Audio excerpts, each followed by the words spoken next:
Did the Frogs land a DB and a quarterback in the transfer portal on Wednesday? We'll speculate next.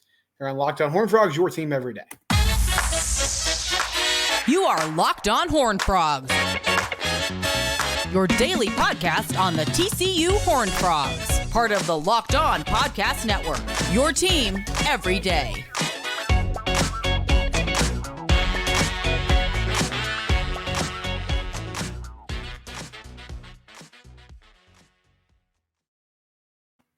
Welcome into Locked On Horned Frogs, your team every day. We are free and available wherever it is you get your podcast. Subscribe to the YouTube channel. That's one great way to keep up with the show. You can also subscribe wherever it is you listen to podcasts in its original intended form, the audio version, whether that be Stitcher, Spotify, PodServe, Apple Podcast, whatever your taste or your preferences, we're available there, and it's free for you. On yesterday's show, which aired on Wednesday, I discussed Jeremy Clark from 247 Sports, Horned Frog Blitz, his report that Travis Broughton will be visiting or would be visiting on Wednesday. And Travis is a 5-year player from Utah. He made 29 starts throughout his career, dealt with some injuries, and was kind of in and out of the lineup, but played a lot of snaps at Utah and had 126 total tackles and 9 passes defended over 5 seasons with the Utes. He's originally from Tulsa, so not really coming back home, but I guess closer being in the Metroplex than he would be in Utah, closer to family, closer to people that he knows. But bottom line is, experienced corner who could join Avery Helm in that room, Channing Canada, Vernon Glover, young player. And they've lost some guys at corner. You're losing Josh Newton, who was your true number one player or number one corner on that side, on one side of the field last year. You're losing Ish Burdine, who dealt with some injuries but was effective when he was there. You're losing Giante McMillan, who was a depth piece, but you need more bodies there. And you would presume with the type of pressure and intensity that Andy Avalos is bringing to this defensive scheme, I mean, they're going to dial up blitzes. They're going to bring extra pass rushers. That puts more pressure on your corners and safeties to cover. I think Carlton Buckles, the corners coach, has done a really good job the last few seasons. Now, Travius Hodge-Tomlinson was Thorpe Award, and I think there was a drop-off in the corner play between 2022 and 2023. But some of that, in my mind, was also correlated with when you don't get pass rush, when you sit back and you allow quarterbacks to go through their progressions, to stay in the pocket, to climb up in the pocket, to go through their reads and relax and make throws, it's tough to cover. Like whether you're in zone or your man coverage principles, if there's scramble drills, if things break down, the longer plays develop and the more space that receivers have to move in and out of routes and adjust and kind of make things happen spontaneously, the tougher it is to cover as a corner. And so I think speeding that process up with some pass rush will help. The flip side of that is, though, you leave those players on more of an island. So with Travis, you're getting someone who has experience, who I think could pick up this system quickly. And as other people have mentioned, Kyle Whittingham knows how to coach defense. Utah is known for their defense. That's how they've won games through the years. They have gotten it done on that side of the ball. And even with Cam Rising being hurt pretty much the entire season this year, they were still effective, staying in games, being physical. I made this comparison on Wednesday's show. I was like, Utah feels like if Gary Patterson would have continued coaching at TCU and things would have gone well, Utah was kind of the blueprint for that. Like physically just imposing, good defense, would hit you, would cause negative plays, would cause turnovers, and make things happen. Now, Broughton, turnovers has not been his thing. He's only got 1 interception, pass breakups, is a good tackler, and is someone who I think would really help this defense get better going into 2024. So he visited on Wednesday, and Matt Zenitz from 247 Sports put in a crystal ball prediction for TCU to land Utah cornerback to Travis Broughton So it sounds like he could be a frog soon. Visit went well. They're predicting he's going to end up there, and TCU could add some talent to their corner room. The other reason I feel good about talking about him and that this is trending in the right direction is Lex Villarreal, who is an assistant on-campus recruiting staffer for TCU football. She put out a tweet. Now, so Sonny Dykes kind of sends out the bat signal, right? Like he'll send out the Hypnotoad GIF when they land a commitment. And then he's also been doing this thing with the portal, especially where he's got the frog emojis. So he puts out however many commits they have is based on how many frog emojis he puts out in a tweet. I haven't seen that from him. But Lex said boom with a frog emoji. And then shortly after, she said boom ×2. So I feel like we can confidently say at this moment that Travis Broughton, he was on campus. I think it would make sense for him to end up at TCU. That visit went well. There's some smoke and some murmurs that sounds like they're heading down that path. Who could be the second potential player? Well, someone else I've been talking about, and Jeremy Clark reported this as well. Ken Seals from Vandy, quarterback at Vandy, is in the portal, and he reportedly had an official visit scheduled with TCU this week as well. So he's been on campus. This is the type of QB I've been talking about over the past week or so. Somebody that's probably not going to grab a lot of headlines, and I think there's going to be some fans that are honestly kind of frustrated with this. Like Greg Thompson emailed me, who listens to the show frequently, and he was like, hey, I like Josh Hoover. I hope he ends up being the guy. But it seems kind of crazy to me that that TCU is kind of moving forward with this idea that he's going to be the starting quarterback in 2024, and there won't be your typical kind of open quarterback competition. And my thoughts on this have been, I think TCU's approach, I'm not saying you have to agree with this, but this is just, in my mind, the mindset and the strategy that they're taking with this. We're going to allocate resources to building a good team around Josh Hoover. They saw flashes. They saw him make throws. I said this on Friday, I think. The intangibles with Josh seem to be there. I think the team responds well to him. He seemed to unlock a new gear with Savion Williams because Savion's production really took off in the second half of the season and coincided with Josh becoming the starter. Vertical passing game wasn't really there, but was still able to make some big plays. Felt like the offense was pretty consistent. Even in that Oklahoma game when things were bad and they lost, they showed some fight, came back in the second half against Texas, really showed some fight and some effort, got the wins against BYU and Baylor. I mean, aside from just the disaster in Manhattan where they blew a tire against K-State, they were either competitive or they won games in the 6 games that Josh started. So I feel like he's the guy. Now, what does Ken Seals bring to the table? He's, again, a player with a lot of experience. And 3 seasons at Vandy. He was there for 4 years, but he dealt with some injuries, so he missed the 2022 season. Had 4,292 yards, 28 touchdowns, 22 interceptions. The 22 picks kind of concerns me because if you're going to bring in a veteran backup, and in my mind, that's essentially what they're doing. You want to have somebody in there that's protecting the football. Now, a lot of those picks were in his first full season when he started a lot in 2020 as a freshman, had 12 touchdowns and 10 interceptions. 2021 really struggled turning the ball over as well. But in 2023, he played a lot. He had 1,183 yards passing, 11 touchdowns, 4 picks, and he's been a staple of that quarterback room for the Commodores for a few seasons now. So again, I think he's someone that could pick up the offense quickly, could be helpful in that quarterback room. And I don't know what they've talked to him about and kind of what the pitch that they've made to him. But the challenge when you're trying to recruit quarterbacks in the portal is a lot of these guys want playing time. And so we sort of saw this with Chance Nolan. They got Chance late in the process. He shows up to fall camp. And I don't know what all was going on in his life that led to this decision, but I think part of the reason why he stepped away was because it was pretty clear to him early on that Chandler Morris was going to be the guy that got the majority of the reps, and maybe Josh Hoover as well. Maybe you looked at the situation and said, well, they're giving Josh Hoover a lot of run with the twos. Why am I even here? And he retired from football early in the fall camp process. I don't think that's going to be the case with Seals. I mean, this seems like someone who is pretty determined to be on a roster next year, and I feel like he's got a good understanding of what his role is going to be. But that's just speculation based on some reports and social media, nothing official.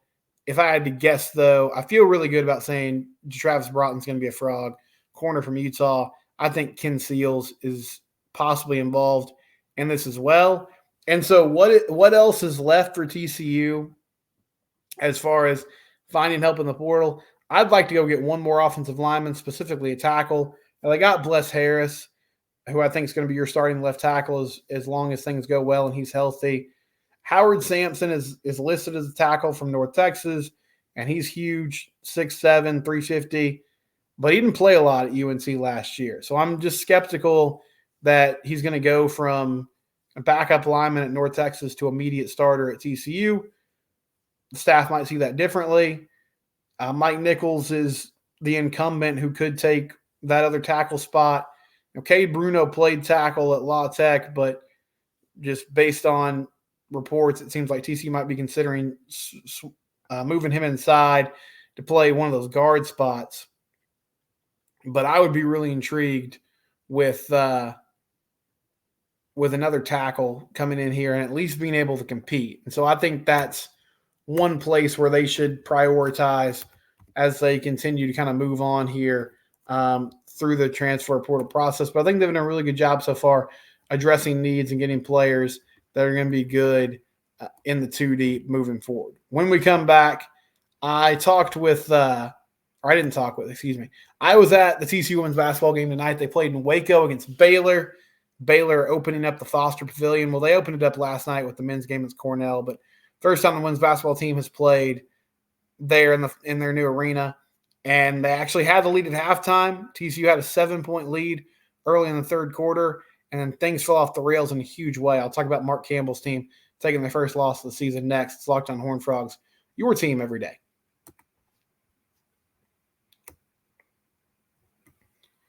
FanDuel, they've been kind enough to have this deal going all year long.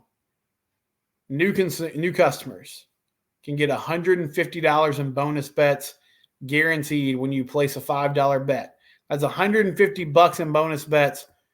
Here's a new wrinkle: win or lose. You don't even have to win that $5 bet. Just put a $5 bet down, and you'll get $150 in bonus bets. All you have to do is go to FanDuel.com/lockedon and sign up today. They also have an app that's really easy to use, and there's so many different ways to bet, like live same game parlays. You can find new bets in the Explore tab. You can make a parlay in the Parlay Hub and more. Visit FanDuel.com/lockedon to make your first bet a layup. Again, $150 in bonus bets guaranteed when you place a $5 bet. Last week of the regular season coming up in the NFL. Make it count with FanDuel. FanDuel.com/lockedon or the FanDuel app.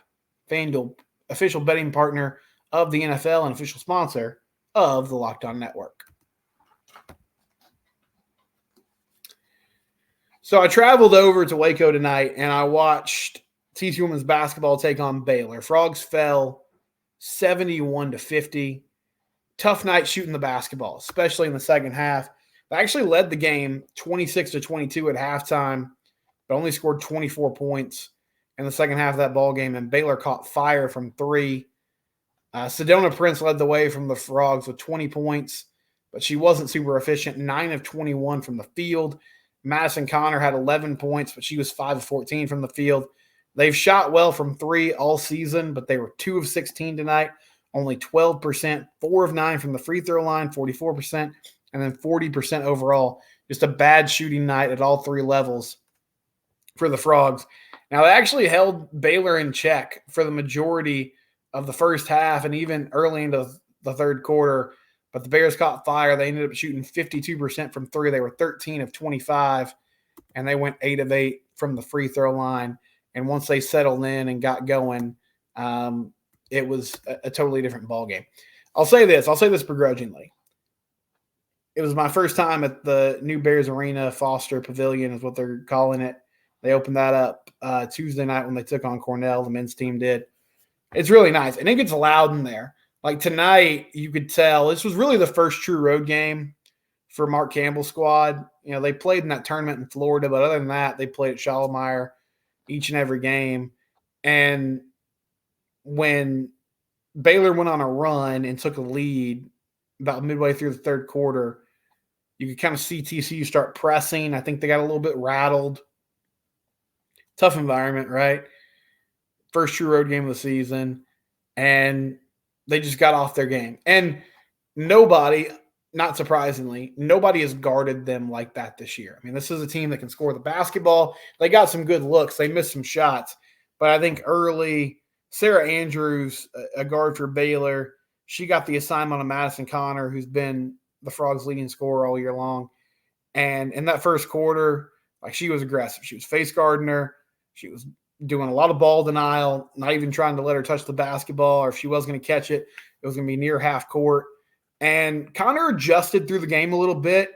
You know, Campbell let her bring the ball up in the second quarter, so they didn't have to work so hard to just get her opportunities to get into an offensive rhythm and get looks, but wasn't falling from three. You know, in the second half, she got the dribble drive game going a little bit, which was effective at times, but struggled to finish.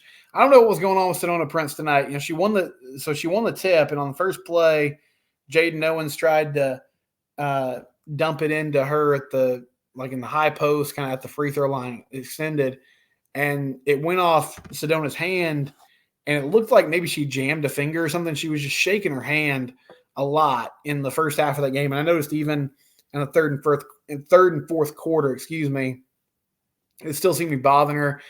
I don't think she's going to make an excuse about it, but there were some shots tonight that she missed that typically, like, okay, those are kind of bunnies around the rim that she's usually going to make and be effective hitting, and she just couldn't do that at times tonight. But overall, I think it was a good learning experience for this group.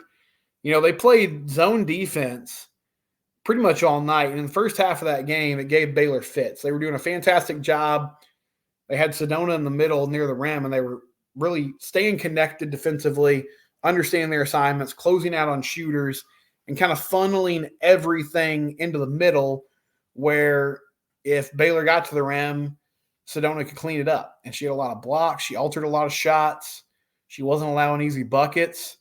And they were doing a really good job just working defensively and staying in that ball game. They kind of went on a mini run at the end of the second quarter and took a 4-point lead into halftime. And then even early in the third, they were still getting what they wanted on the defensive end. But then Baylor started hitting some corner threes. That was the adjustment they made. They dump it in the middle, swing it around, hit a three from the corner. They were more patient on the interior. So they would have a dribble drive coming in, and they would sort of put Sedona in conflict, bring a cutter across the lane on the other side, and got some easy buckets that way, and just slowly and kind of methodically started to pick apart that defense. And on the other side, TCU really struggled to get buckets. It felt like in the third quarter they were trying to run their offense through Prince.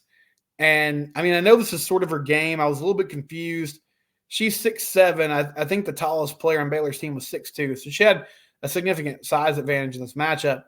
But she was given a heavy dose of, like, fadeaway jumpers. And I know that's a shot she's comfortable with. But it's just like, man, if you have that size advantage, obviously, yeah, you can always kind of shoot over people and get jump shots. But why not work harder on, you know, trying to get around and get a hook shot or get a better look around the rim? That was something that was frustrating to me. I was also a little confused as to why Mark Campbell didn't call timeouts really at all in the second half. I think he called one early in the fourth quarter. But at one point, you know, Baylor was on a 19-1 run and turned a 7-point deficit into like a 15-point lead. And I just kept waiting for, you know, some sort of timeout to, okay, let's regroup. Let's draw something up. Let's try to find some more rhythm on offense, but it never really happened. So that was what stood out to me tonight. I mean, I don't want to be super negative about it. Like, Baylor's top 10 team in the country. They were at home. They started to shoot the ball well. They got in a rhythm, and that was kind of the end of it. I still think this TCU women's team is really good. I think they're a tournament team. We'll see how they respond and bounce back at home against Oklahoma State on Saturday. Definitely a reality check, though, tonight. Even with everything they've done to improve and they've gotten better, this was expected.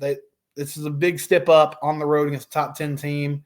Like what Mark Campbell's doing, think they're moving in the right direction.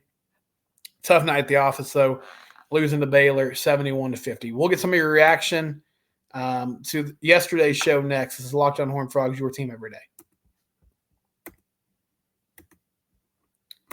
Gametime app. If you need tickets, Gametime app is the place to go. One thing I love about the Gametime app is they have deals up to the last minute. So if you're not a great planner, if you sometimes get a little behind on, oh man, I need to get to this event, whether it be a game, a comedy show, a concert, whatever the case, you can find tickets even up to the day of on the Gametime app, and they have special last-minute flash deals so you can be sure you get the best price.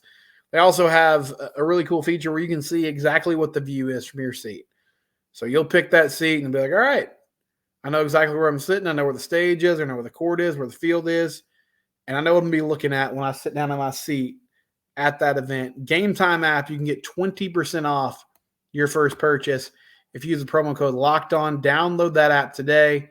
It's super easy to use. They have exclusive flash deals for football, basketball, baseball, concerts, comedy, theater, and more. Download the Gametime app, create an account, and use the code LOCKEDON for $20 off your first purchase. Again, that's $20 off your first purchase with the promo code LOCKEDON. Download the Gametime app today. Last-minute tickets, lowest prices guaranteed.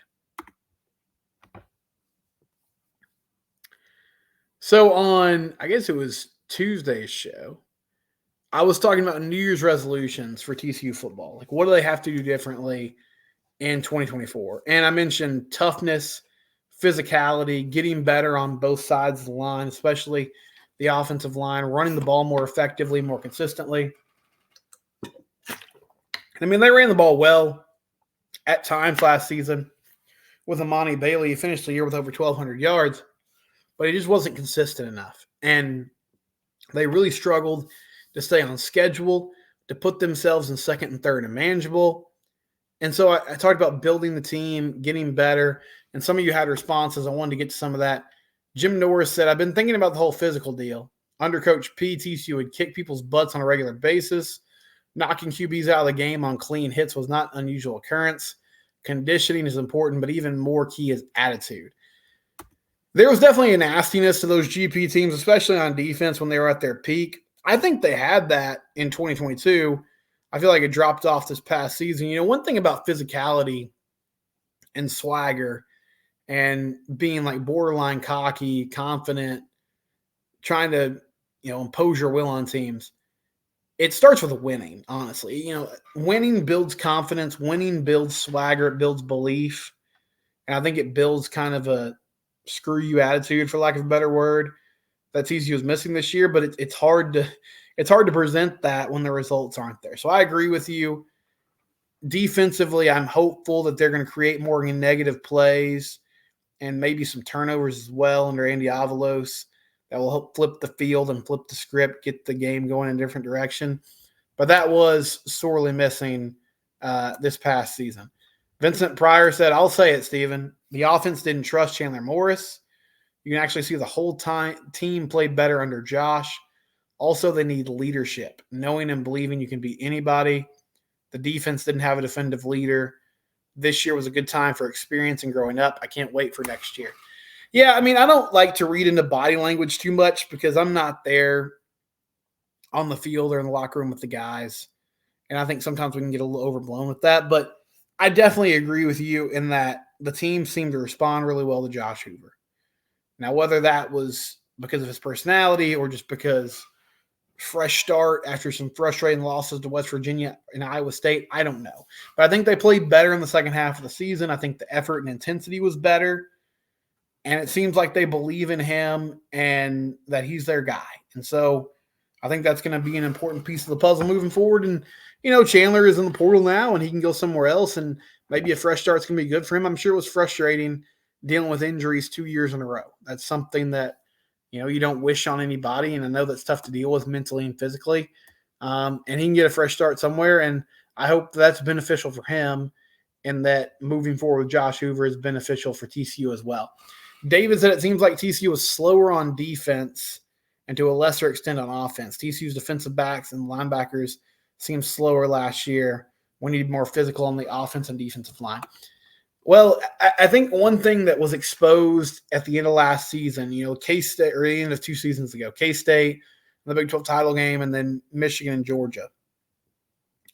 If you isolate TCU's safeties and linebackers in the passing game, there are plays to be made. And, teams continue to do that because TCU didn't show the ability to stop it consistently. And so we'll see how that changes under a new DC. But, yeah, I'd agree with you. I don't think the athleticism was always there for the Frogs, and they struggled at times to, run and cover, especially at that second level, which you have to be good not only at the corner spot but safety and linebacker as well to be effective because there's just so many athletes on the field now.